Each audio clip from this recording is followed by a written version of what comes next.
We are back with our midweek DFS update, and we are making a few deliberate reversals from yesterday based on matchup leverage, ownership, and the latest news cycles.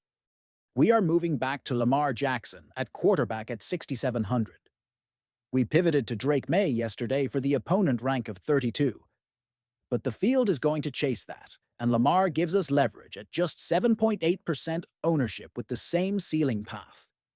He carries a dash rank 100, projects 23 points, and draws the New York Jets, who have one of the worst defenses overall with an opponent rank of 26. He is at 21 fantasy points per game, with recent 7, 17, and 26. So the volatility is real, but the ceiling is intact. The projection is reliable with a long runway of starts. On the news side, The Athletic's Jeff Zrebic reported he missed Wednesday's practice with an ankle, and multiple reports noted it is the second straight Wednesday. He sat with the ankle, so we will monitor Friday, but the leverage plus matchup is the reason we are back on Lamar. If you need a salary saver at quarterback, Tyrod Taylor at 4,300 is in the pool at 2.7% ownership. He projects 14 against Baltimore, who have one of the worst defenses overall with an opponent rank of 24, and the Jets announced a switch to Taylor per ESPN reporting this week. His last 3 games are 0, 0, and 0, and he has not started 3 games this season, so projections are less reliable, but the price and starting nod create roster flexibility. At running back, we are flipping back to Derrick Henry at 7,600 after leaning Gibbs yesterday. Henry owns a dash rank 100, projects 17, and gets the Jets, who have one of the worst defenses overall with an opponent rank of 26. Ownership at 14.9% is right in the playable range, and he is sitting at 15 fantasy points per game with recent 23, 11, and 16. The news flow supports the role and motivation. Essentially, sports highlighted Henry discussing retirement plans, but emphasizing a goal he still wants with the Ravens, which echoes continued feature usage. We are prioritizing touch count and goal line equity in a soft overall matchup. Kane Nwangwu is only a last-piece punt at 4,000. He is questionable, project 0, and carries 0% ownership with recent 0, 6, and 0. The news reminds us he is primarily a return specialist with splash play upside on kicks, not stable offensive volume. Only consider if active, and there is late news of an offensive role expansion. We are keeping Jackson Smith-Njigba locked at wide receiver at 9,000. This did not change from yesterday because the reasons are still strongest on the slate. Dash rank 100, a 24-point projection, and Tennessee have one of the worst defenses overall with an opponent rank of 27.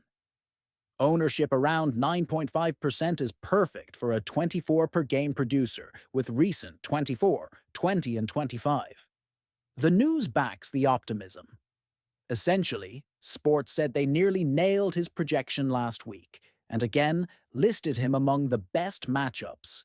And the league's fine on the Buda Baker hit underscores that nothing has changed about his full-time usage or role.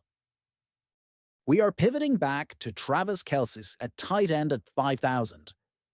Yesterday we moved to Trey McBride for the volume, but at sub 10% ownership, Kelce offers elite ceiling at a discount. He carries a dash rank 100, projects 13 against Indianapolis, who have a middle-of-the-pack defense overall with an opponent rank of 15, and he is at 14 fantasy points per game with recent 24, 13, and 22. The news has been active here too. Kelce addressed retirement talk and is in the final year of his contract per multiple reports, and another piece noted the Chiefs have been one of the most surprising teams this year in a negative way, which tends to consolidate third downs and red zone looks to him. The combination of price, role, and ownership has us back on Kelce. For a value tight end, Cole Kmet at 2,500 is viable at 1% ownership. He projects 4 against Pittsburgh, who have one of the worst defenses overall with an opponent rank of 25, and he has recent 10, 2-2. He's a cheap bring back or punt. He talked on SiriusXM about Caleb Williams' progress under Ben Johnson, and that narrative aligns with steady roots and red zone involvement at a bargain salary. We are reinstating Travis Etienne Jr. in the flex at 5,900. Dash rank 100, projected 14, and Arizona have a middle-of-the-pack defense overall with an opponent rank of 17. What moves the needle is the expected near-zero ownership on a back averaging 15 per game, with recent 19, 16, and 17. The news has been bullish on his 2025 form. Essentially, sports highlighted Etienne among the high-performing backs this season, which tracks with his steady touch-based floor and breakaway upside. We are moving defense back to the Packers at 3,600.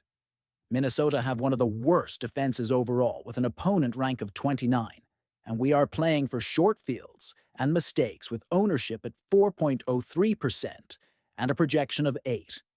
Recent 7, 6, and 4 provide a reasonable floor at this price. If you need a punt, the Titans' defense at 2,300 is a volatility play versus Seattle, who have a middle-of-the-pack defense overall with an opponent rank of 12. Projection is 5 with 2.6% ownership, and the last 3 of 5, 20, and -1 shows the swingy profile we are buying when saving salary. Quick value housekeeping before we close. We are removing Xavier Gipson from the pool despite the opponent rank of 31 against Dallas, who have one of the worst defenses overall because news broke that the Jets released him midweek, so he is not in play. Darius Cooper at 3,000 is only a large field dart with no recent production, leveraged solely by the matchup against Dallas, who have one of the worst defenses overall with an opponent rank of 31. To recap the changes from yesterday, we are moving back to Lamar Jackson from Drake May to capture elite projection with sub 10% ownership in a favorable overall matchup, while monitoring the ankle headlines reported by The Athletic. We are going back to Derrick Henry over Jahmyr Gibbs for a softer opponent rank and manageable ownership tied to workhorse usage. We are holding Jackson Smith and Jigba because the matchup and metrics remain top tier. We are pivoting back to Travis Kelce from Trey McBride for ownership leverage and proven ceiling. We are re-adding Travis Etienne Jr. in the flex for contrarian upside at low ownership. And we are shifting defense to the Packers for a cleaner price-ceiling combo, with the Titans as the punt. If you are enjoying these midweek edges, drop a like and subscribe, and we will update again after Friday practice reports lock in the late week news.